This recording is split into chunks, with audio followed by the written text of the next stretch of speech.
Good afternoon সবাইকে। পরশুদিন রাতে ট্রেনে উঠেছিলাম, এই আজকে আমরা 12টার সময় পৌঁছেছি মানালি। এই সবে স্নান করে, কালকে স্নান হয়নি, আজকে এখানে এসে ভালো করে স্নান করে জামা কাপড় ধুয়ে এবার আমরা লাঞ্চ করতে যাব।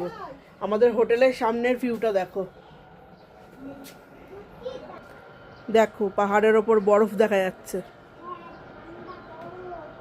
ভালোই ঠান্ডা লাগছে, কিন্তু আজকে রোদ উঠেছে, ওয়েদার খুব ভালো আছে।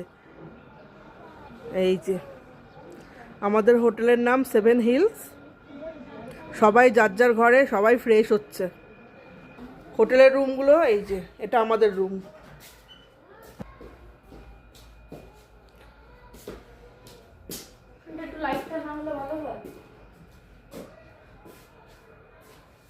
সবারই একই রকম রুম। এই যে আয়না, এটা হচ্ছে এন্ট্রান্স, আর বাথরুমটা দেখো বিশাল বড় বাথরুম। এই যে গিজার সবই আছে, কোনো অসুবিধা নেই। এই যে ব্যালকনি, চেয়ার দেওয়া আছে।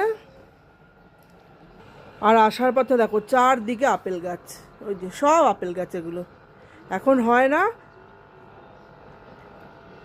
আমরা মানে 10 বছর আগে এসেছিলাম মে মাসে, তখন দেখেছিলাম ছোট ছোট হয়েছে।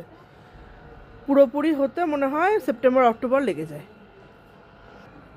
ভীষণ ভালো ওয়েদার, ভীষণ সুন্দর হোটেল, রুমগুলোও খুবই ভালো, খুব ভালো লাগছে। এবার আমরা লাঞ্চ করে নিই, চলো দেখাই কি কি লাঞ্চ করলাম।